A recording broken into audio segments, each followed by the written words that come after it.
There we go. There it is. So I am Kate Kunau, for those that I have not met. I am the curator of collections and exhibitions at the Cedar Rapids Museum of Art. And Kathy and I, oh my goodness, we started working on this exhibition back in late 2019. So this has been an exhibition of many years coming. And before I turn things over to Kathy and Akwi, I am just going to share my screen for a moment and kind of walk us through some images of the exhibition, just so everyone has these things fresh in their mind as we talk about them.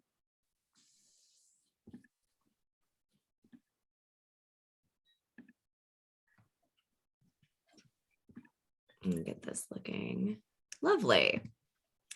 So like I said, Kathy started talking to me about this exhibition in 2019, and I will let her tell the whole story of how that happened. But the exhibition as it came to be, Freedom's Daughters, is a collection of 23 paintings of African-American civil rights, suffrage and civil rights leaders that Kathy's been working on for a number of years. And her paintings are all based on photographs, as you can see here. And as we go through, you'll see she's done some really wonderful things with the background colors and the halo, which she will also discuss a little bit later. But this is how I first saw the paintings, is in Kathy's studio in the Cherry Building. And I really fell in love with them right away. I thought they were such a strong collection. And I was just really entranced by them. And as we started to develop this exhibition as something that was going to be on view at the CRMA, I did research and got an intern who was specifically working on developing the biographical information of all of these fantastic women. So it was really an amazing learning opportunity, certainly for me, and I know for Kathy as well, which she'll touch on. But I was familiar with maybe two of these women. Like, I could have given you the names of two of these women, but the others were completely unknown to me. And that's part of kind of what Kathy and I processed as we went through the exhibition, is just that nothing in our education had told us about these women, who were all amazing people who had accomplished so much from the early 19th century through, mid 20th century. So there was really a hole in our education where these women were not included. Some more examples here. And here are a couple of installation shots. You can see what the exhibition looks like at the CRMA. It is in one of our upstairs galleries that we use for temporary exhibitions. The show is on view for another week, so if you have not seen it in person, I heartily encourage you to get into the CRMA and see it before it comes down. We are also having a closing reception for Kathy this Thursday, from 5 to 6:30 p.m. at the museum. So that would be another great time to come and celebrate Kathy and see the exhibition if you have not already done so. Another wonderful installation shot. And what we don't see in these installation shots, which we'll talk more about in a minute, was Akwi's contribution to the exhibition, which is a wonderful spoken word performance, because she gave voice to all of these women in reading quotes from all of them, which were really powerful, and she did a fantastic job, but I will let her speak more to that in a moment. And some of our visitors from last week enjoying the exhibition. It was actually very crowded in there when I was taking these shots, so I was trying to focus on the art while also not cropping people out. So that is just a little preview of what we are going to talk about today. Pardon me. There we go. So I am very pleased to introduce the two women who are going to be speaking today. Kathy Schumacher, who of course is the artist who created this exhibition. She is a Cedar Rapids based artist. She works in many different media, largely in figural work, but she's a real Cedar Rapids institution and has had many shows around the area. And I have just been thrilled to work with her. So it's been such a pleasure putting Freedom's Daughters together. I thought we would start out, Kathy, if you want to talk about your inspiration for the exhibition and a little bit of how the focus changed over time. Okay. Well, originally I started to do this project because I wanted to celebrate the 100-year anniversary of the passage of the 19th Amendment, giving women the right to vote. And that would have been in August of 2020. So like you said, I began working in the fall of 2019. And I had planned on painting pictures of women from the suffrage movement who were not well known. I started by investigating Iowa, trying to find Iowa women too. But the more research that I did, the more I learned how African-American women had been pushed out of the movement so that the South would vote for the amendment so that it could finally pass. Tennessee was the last state to vote for it. So as I learned that, I really thought, well, I really want to change and paint portraits of unknown African-American women. Women like you, I had never heard of these women either. And women whose names I hadn't heard of. There was a couple like Ida B. Wells and Sojourner Truth that were kind of common. And I thought, no, I don't want to do that. I want to pick out people that nobody's heard of, but who started out that they would be involved in the suffrage movement. Well, then along came COVID and in March of 2020, and the museums closed and time backed up for everything.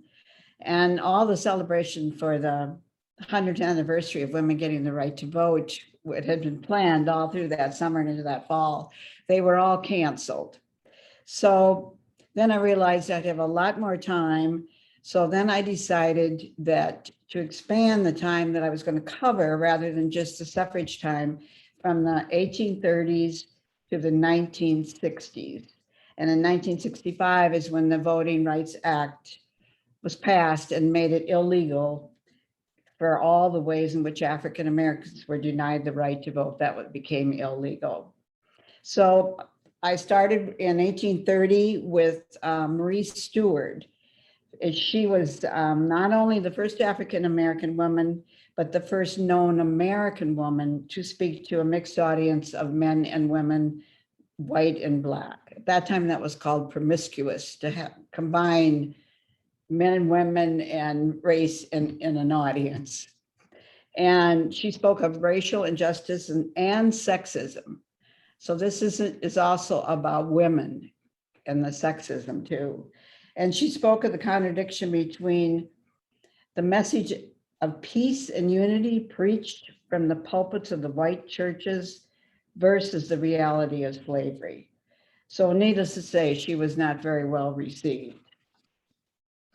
And then also the last little thing before I turn over to Akwi is Kate and I kept going back and forth, and she'd come. And at one point, since we had all this extra time, I said, well, I only was going to do about 20 or 13 people. And I said, well, how many do you have room for? And Kate said, I got room for 24. And I said, okay, then I'll do 24. So that's all of that came about, which was perfect for that gallery. Sometimes the space dictates to us. Yeah, yeah. So that's how it went from working on the suffrage movement to change the focus for that whole period of time. Lovely. And Akwi Nji, to give you the introduction you deserve, is a Cameroonian-American artist who is also Cedar Rapids based, and she creates in words, voice, and also does visual art. And so her work focuses on the intersectionality of race, gender, and geographical and spiritual home. So could literally not be more perfect for this exhibition. We were thrilled to be able to work with her. So Akwi, I will turn it over to you to say how you got started working with this exhibition. Sure. Yeah, no, it's really been a lovely journey. The more immediate way that I was incorporated into the project happened when I moved into the Sherry building here. We're in my studio, and then just down the hall is Kathy's studio. And Kathy, with her curiosity and charm and just friendly nature, she found her way into my studio one day. She was curious about who'd moved in here, and I think we'd known each other from a couple of projects previously, but didn't really know each other at that point. So we're sort of reintroduced to each other. And then she shared with me the project that she was working on, Freedom's Daughters, and I'd actually remembered being in her studio about a year before. So when she was relatively new into the project, for Very Cherry. And so I was a little bit familiar with the project, just having gone through her studio at that point. And so when she said, you know, I'd really like to have these women's voices actually heard. That's something you do, right? It seemed sort of serendipitous, and also a recognition in that moment that there was maybe some potential to collaborate in a way that was meaningful. And so I said, gosh, yeah, that sounds like absolutely something that I would love to do, because I've done a lot of work on stage using my voice for a variety of words, usually my own words. And anytime that I have the chance to put my voice, allow the energy of my voice to bring to life the voices of other women, historical figures, whose legacies should remain alive. Anytime I have an opportunity to do that, I snag it. If it feels right in a variety of ways, and we can talk a little bit about that. But that's my recollection of how it went down, Kathy. Yeah. Yeah, I walked in her studio not knowing it was her studio. Just somebody knew and liked the art I saw on the wall. And I thought, well, I'll go in there, and like, oh, Akwi. It was just like, boom, it popped into my head then. I hadn't really thought that much about it before. And when we got together and went over the quotes, there was just so many. Kate and Akwi and I got together and went over quotes. There were just so many wonderful, wonderful words that these women had to say. And Akwi was a perfect person for that. It was just great. Yeah, the process, I mean, Kathy did at that point so much work to just, like you've already talked about in terms of the research of these women, and then gathering hundreds and hundreds and hundreds, probably thousands of words from each of these women, and then working to distill it down to a few quotes per woman, and then gathering, like you say, the two of us and Kate to go through these quotes together. In some cases, there were 3 quotes, 5 quotes per woman, and then really just being intentional and having really lovely conversations about which quotes we wanted to choose, trying to focus as much as we could on 1 quote per person, just because of the restrictions of time, but recognizing that there were some cases where maybe we wanted a couple of quotes. But really, I think that conversation around which quotes to choose was especially fruitful, because you were able to bring to that conversation all of this information that you'd been researching about these women. And so you'd look at a quote and you say, well, one of the reasons I really like this quote is because it represents, and then you'd run through all of these things that you knew about a particular woman. It represents this part of their personality, this part of their professional life, this element of their relationships. And so it was just, even that process alone was really enriching and a learning experience for me as well. For all of us. Yeah. Oh my goodness, yes. Yeah.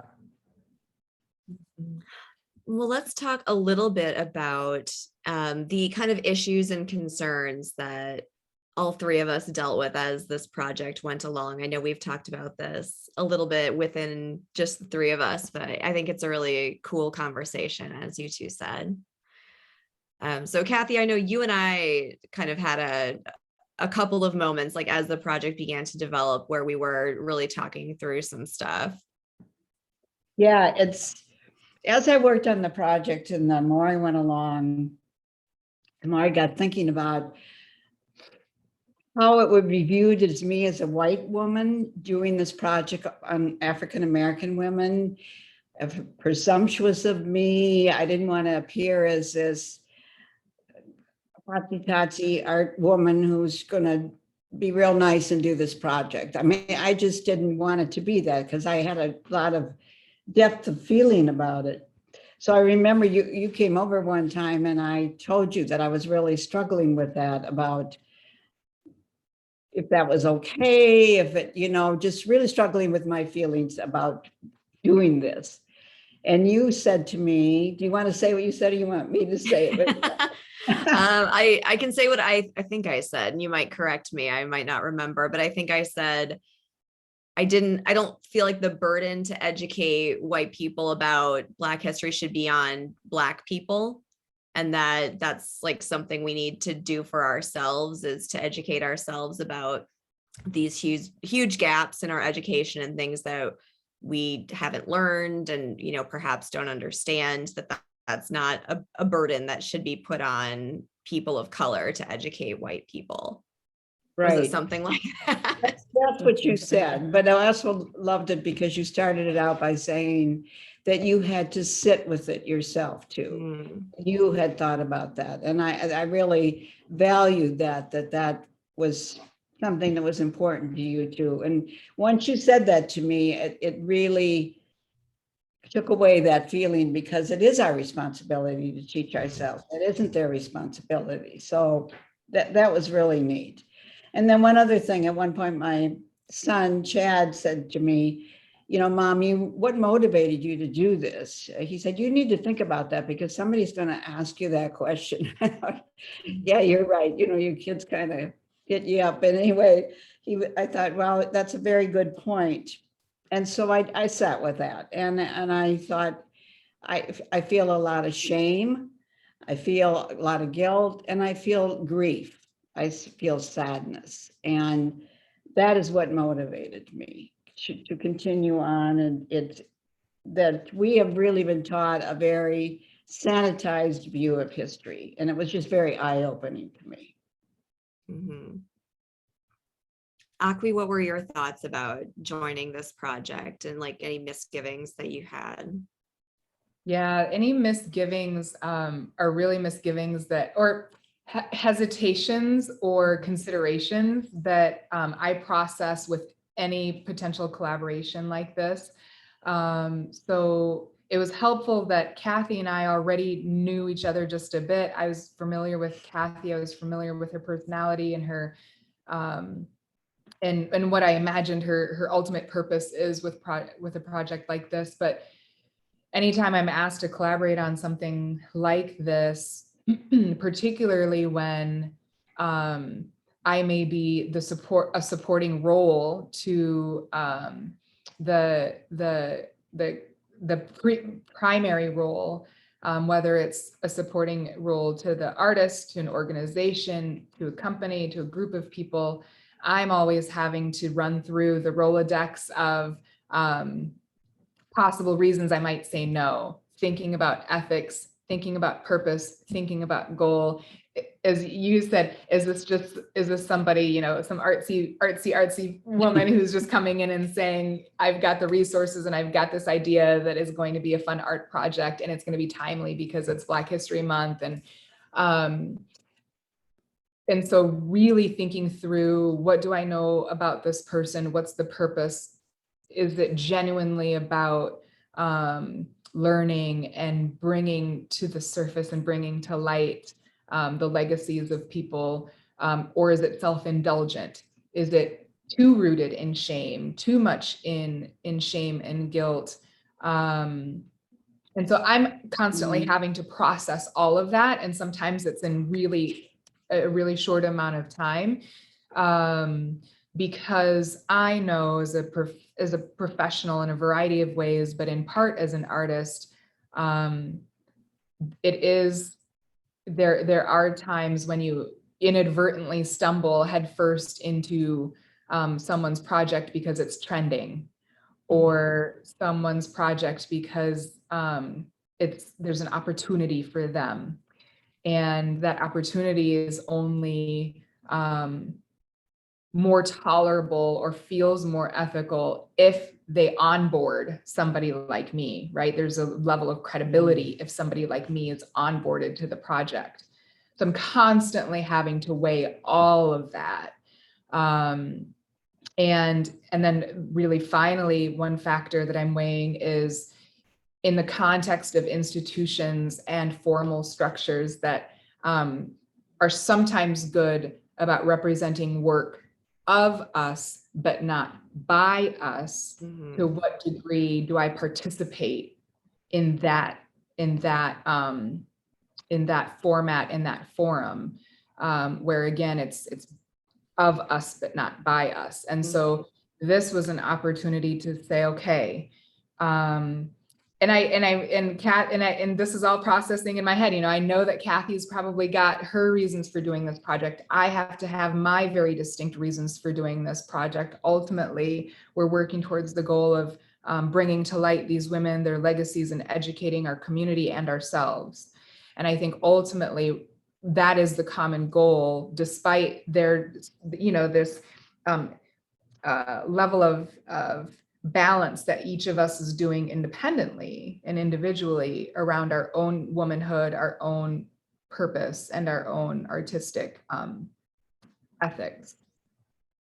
That was a lot. Did I even get to the No, but something you hadn't said before that really struck me is when you said indulging yourself, overindulging. I can see that. I could see how that could overtake you, like aren't I, and everybody's gonna whatever. And that, so yes, I'm glad you said that, because that's an eye-opening statement and very a trap very easily to fall into.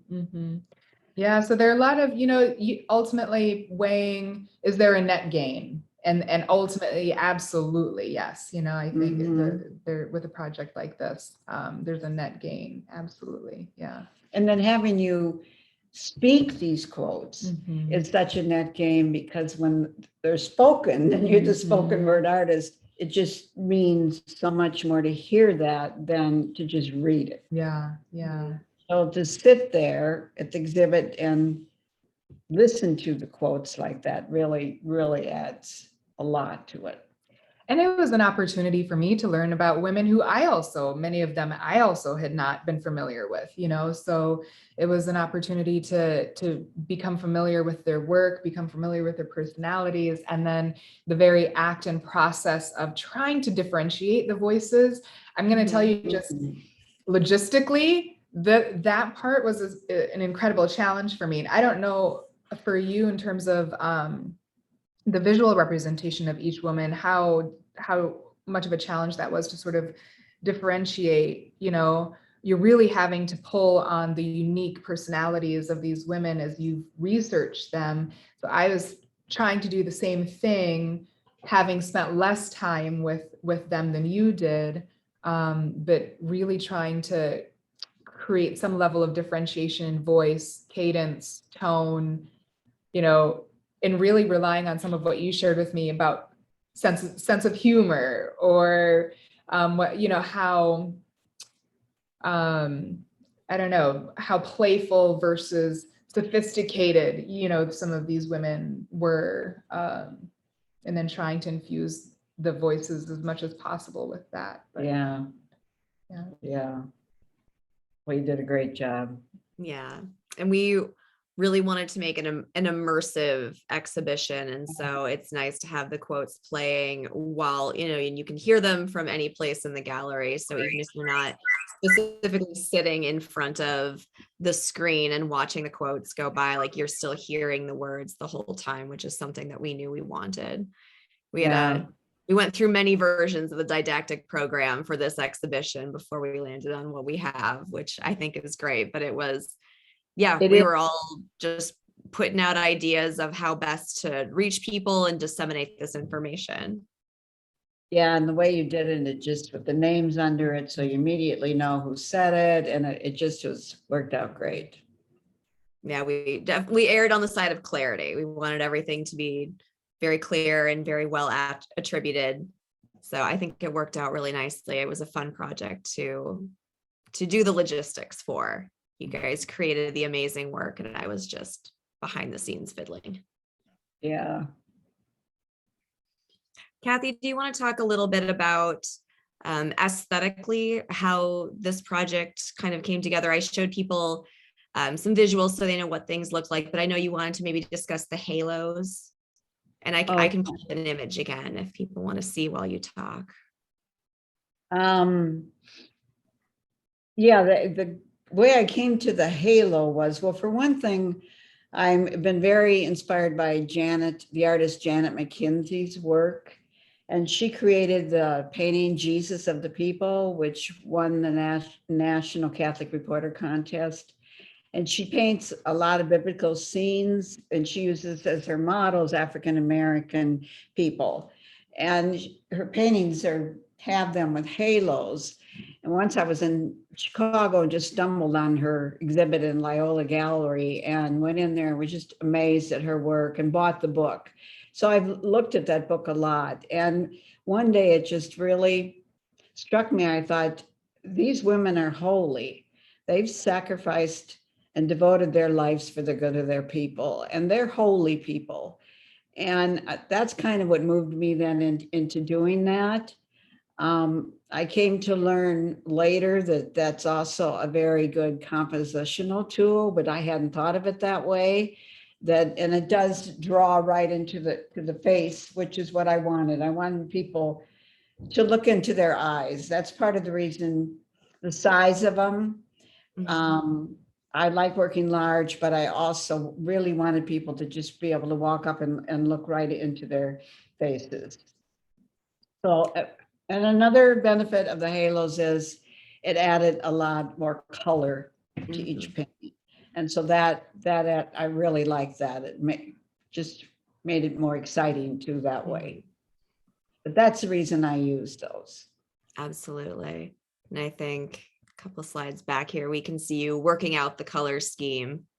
Yeah, I would just paint little pieces of paper of different colors I thought of and tape it to the canvas and set it so when I walked in the next day, that would be the first thing I'd see. And usually it would just click with me then.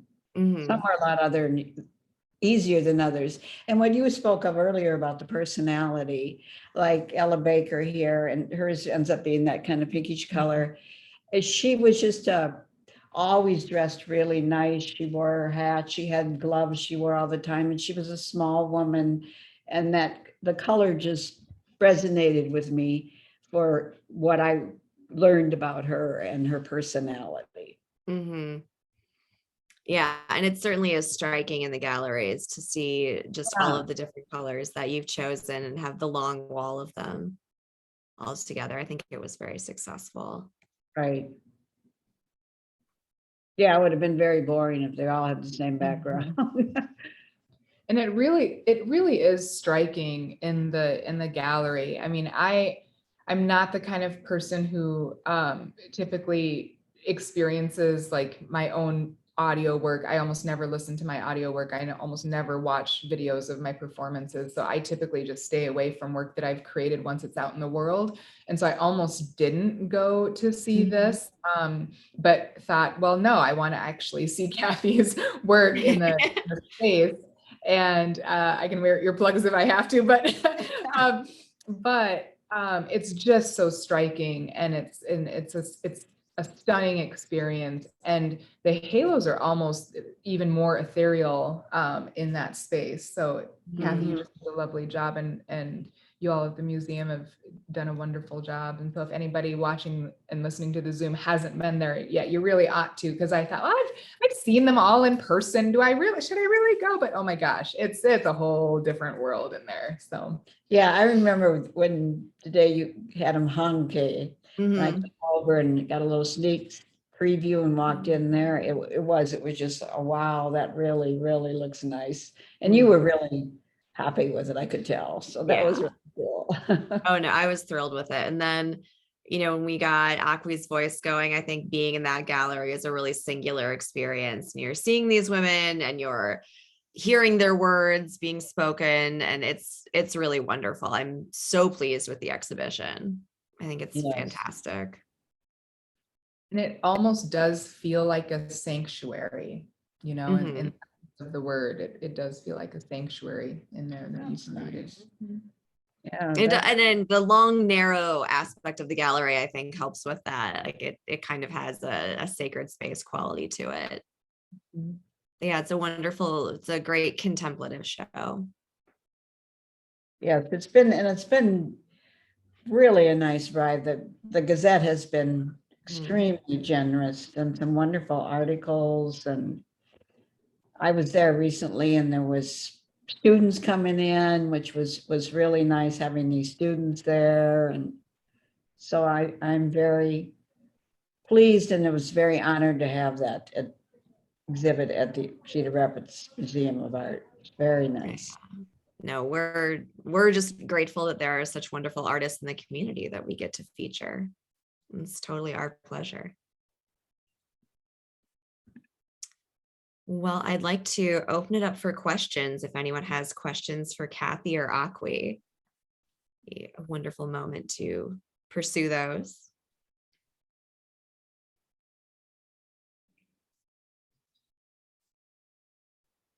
Kathy, I have a question for you. I had heard that part of your selection process for the women that are in the show was based on your ability to find photographs of them. That if there was no photograph, that there are certain women for whom we don't have photographs, that you avoided painting those individuals because you wanted something that really looked like them as a starting point. Is that correct? Yes, it is. It is. Researching the women, coming up with their, I mean, I could have gone on with it for, many more. But it was, that did help me. I needed something to work from, and that did make a difference.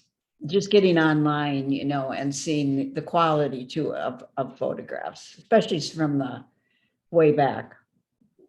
Yeah, there's some very early ones where I was surprised that there were extant photographs, because there are a number of women from mid 19th century on. It was interesting because, especially from the early part, before we get to the civil rights movement, it was a lot of formal portraits that have been taken by photograph of these women. And it's very interesting because a lot of these women came from wealthier African-American families. They were college graduates, more than one from Howard University, because they had the ability to be able to do the things they did, go out and make the speeches, to travel, to go to England, to do, where a lot of, when you get into the civil rights movement, then you're getting people like Fannie Lou Hamer, or people who were sharecroppers and just didn't have that advantage. So you didn't find that formal photograph. That's what was kind of nice, like with hers, more expression in the face, and then Nell Ponder to more expression of feeling in her face, because they weren't posed photographs. That was interesting how that trend just kind of stopped and went into a different realm. Yeah, it's interesting. I hadn't thought about the formality level changing before, but you're right. Yeah. And the news media. I mean, back then you didn't have people running around with cameras, taking pictures all the time. Other questions? Yeah, I had a question. Kathy, I was wondering if you had thought about some level of publication of the photographs and the information about the ladies as a lasting study resource for other people? Yeah, it's crossed my mind, and people have asked me about a book. I think it would make a great little book. Yes. But I guess it's also, from what I understand, quite an investment. And I guess I just don't know if that's feasible. So, but Kate was saying that they had put all those autograph on paper in the room they kept disappearing. Which was not, I guess, nice, because people obviously, so yeah, there's one thing I will recommend, and they were selling it in the museum gift store, is one of the main books I worked with is Freedom's Daughters by Lynn Olson. I think her last name's Olson. It's a really, really good book with a lot of information, and it's written very much like a novel. So it's really just nice, easy to read and fun to read because of that. But I got a lot of more personal, rather than just facts, out of that book. So I would highly recommend that book. Thank you. Thank you. You're welcome. Yeah, I think we're on number 6 of the of the bio booklets that I've had to print up and leave in the exhibition. So it's a good problem to have. Yeah. Wonderful. I was quite struck by the religious paintings, and it was very like Russian icons to me, and the storytelling that the icons also do. And each picture was such a nice story. It was interesting to me that you chose, I believe, as I recall, only 2 backgrounds had horizontal lines in the backgrounds, but I think you did such a marvelous job adding the color in the background to complement, and the narrative going on as you walk through the studio or the gallery is wonderfully soothing, almost, to some of the upsetting lines that you're reading about their stories, but such great quotes and things. But talk a little, Kathy, about your background choices. Can you elaborate on that, and why you went horizontal on a couple, and was that breaking it up, or was that composition called for that? Those short lines in the back. Horizontal, or 2 of them, I believe, had one horizontal line like across the back behind the heads or shoulder. Okay, I'm Just so we have a visual. one you're thinking, I'm sure, is Fannie Lou Hamer. Here's it's like a cross almost. Yes, that's the imagery I was taking away from it, wondering if that was intentional. And Yes, it was intentional. And my intention was the cross was because of how badly she had been beaten and arrested for trying to eat somewhere, and how bad she had been beaten to problems the rest of her life because of it. And I saw that as a thing. The cross is what made me think of that. So that was deliberate. That's why I did that. yes, She was one in particular that, and Annelle Ponder, who's next to her, it was also arrested at the same time and also beaten extremely bad. Both of them were. and she just kind of disappeared. I mean, stepped away, didn't she? From public. Annelle. Ponder, yes. Yes. Where Fannie Lou Hamer ended up giving that address to Congress, which you can listen to on YouTube, which is extremely moving. It was a Democratic convention that took place in Atlanta, and I don't remember what year in the 60s, but it was in the 60s, because it was Lyndon Johnson was so upset that she was going to speak at that convention so he decided to give a speech at the same time so that people wouldn't hear her, but it got recorded and played later, and she just became very famous for that. And she was just very uneducated, 20 children in her family, sharecropper family. She was one of 20 children. But she just got out there and sacrificed herself. So thank you for asking that. That was nice what you said about the soothing when you were reading all that. Other questions? Kathy, I mean, I love the educational aspect of this because it's so timely and obviously not nearly enough of what we need to accomplish. But where does this go now? And you don't have to tell me specifically, but are there opportunities, and maybe Sean or Kate, you guys can say something about that too. I don't know. You mean like other places to show it? Yeah. I guess I really haven't gone that route. I'm not real familiar with that and don't really know how to go about it. I did have somebody approach me from Dubuque, so that they're looking into that in Dubuque. But I guess I was kind of writing on if it's meant to be, the universe will provide it. That's kind of where I was going with it. I'm just at a point in my life where I don't want to invest my time and energy into that, because that can be just time. It takes up a lot of time and whatever to get all that out there. Sure. Yeah. Traveling an exhibition is a big undertaking, to be sure. Can appreciate Yeah. that. Sean or Kate, are you aware of other exhibits similar to this that have occurred across the country? Not something like this really specifically. I have not come across before. And I mean, yeah, I think the art is stunning, and I think obviously the educational potential is really stupendous, but no, I have not seen similar. Okay, thanks. And Kathy, I don't blame you.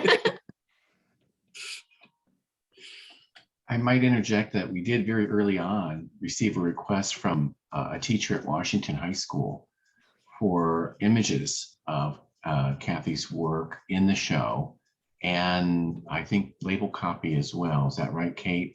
Yeah. She did a mini exhibit right there at Washington, so that, you know, was reaching out into the school directly as opposed to having the school come, you know, to the museum. Although I know some of them did, but so there was this sort of virtual, if you will, exhibit in the school itself. So, you know, right where the kids are. And we were very happy to help with Kathy's permission, help by providing them images from the exhibition. Well, that was nice. There are a group coming from Wash on this Thursday too. They've asked me to meet them there, so that'll be Oh, nice. lovely. Yeah. Yeah, and I've given a couple of tours to different groups in the area, just shown up. So it's certainly getting a lot of play in the general Eastern Iowa area, which is fantastic. Yeah. Other questions? I have a question. I don't know whether I'm even there. Can you hear me? Yes. Okay, good.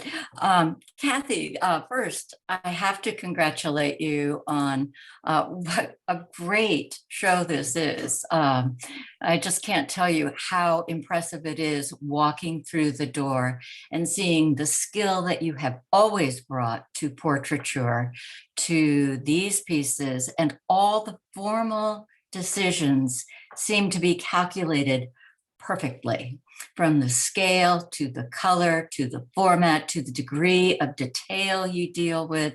I remember having that conversation with you with regard to your questions about the appropriateness of the halos, and as a compositional device and a conceptual device, they seem to be perfect. So congratulations on that.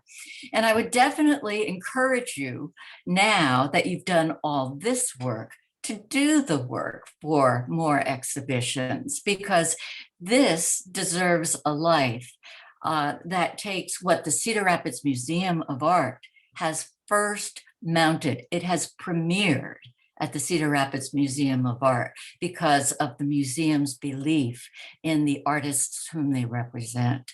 That said, I would encourage you to run to the Waterloo Center for the Arts, because that is a place that you know from your own experience in going with Akwi to listen to Nicole Hannah-Jones' lecture there. But that is a great center for interest in this subject. And they have a wonderful staff that will facilitate a great exhibition. So don't be shy. Don't let this work now just go into storage. Use the legs that you've given it and let them walk away further. Okay? All right, Priscilla, thank you. Not at all. Thank I you. believe it. I know, thank you.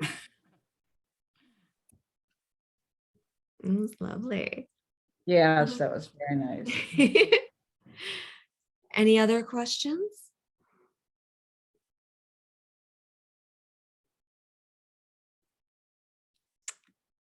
All right. Well, I will thank Kathy and Akwi so much for taking time out of their weekend to be here with us. and encourage people to come see the exhibition either for the first time or one last time before it comes down.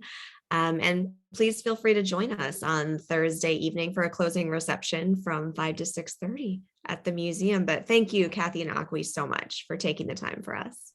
Thank you, Kate and John. Yeah. Thank you. Thank you. Very nice. Thanks, enjoyed it. Wonderful. Everyone, enjoy the rest of your very breezy Sunday.